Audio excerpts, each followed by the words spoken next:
नमस्कार शेतकरी मित्रांनो, आता आपण थोडक्यात SRT शेतकऱ्याची एक चर्चा किंवा एक माहिती जाणून घेणार होतो.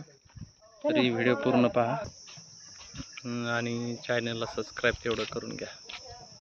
नमस्कार शेतकरी बंधूंनो, मी राजे भवानासाहेब काळे, मुक्काम पोस्ट बाबुलतारा, तालुका परतूर, जिल्हा जालना. काल 26 मे रोजी झालेला अवकाळी पाऊस, एकदम वाहनी पाऊस झालेला आहे आणि त्यामुळे शेतकऱ्यात आनंदाचं वातावरण निर्माण झालेलं आहे. परंतु यातून मी सकाळी आज शेतात आलेलो असताना निदर्शनास आले की हा आपला SRTवरील ऊस आणि बेड, या बेडमध्ये नालीमध्ये पाणी साचलं आणि जिरूनही गेलं. कुठेच मातीचा एक कणसुद्धा शेताच्या बाहेर गेलेला नाही.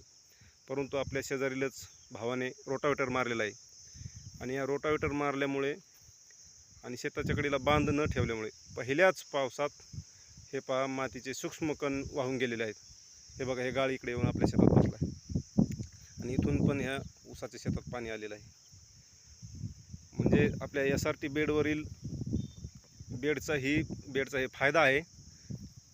हे फक्त SRT शेती करणाऱ्या शेतकऱ्यालाच कळू शकतो, बाकी इतर लोकांना कळत नाही.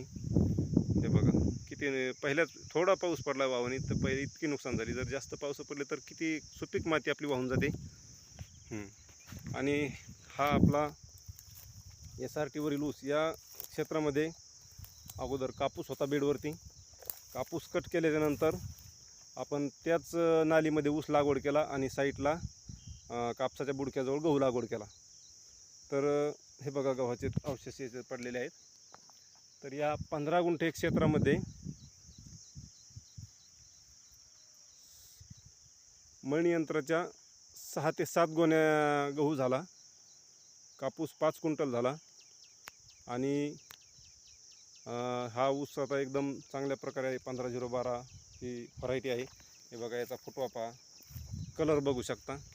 आणि नालीमध्ये पाणी साचलं आहे, अजिबात एक दुसरी नाली, ह्या नालीतलं पाणी दुसऱ्या नालीत गेलेलं नाही. एकदम गाळ आपला ह्या जागेवरच आहे, सुपीक माती वाहून गेलेली नाही. हे बघा, हे काही ठिकाणी पाणी पण साचलेलं आहे.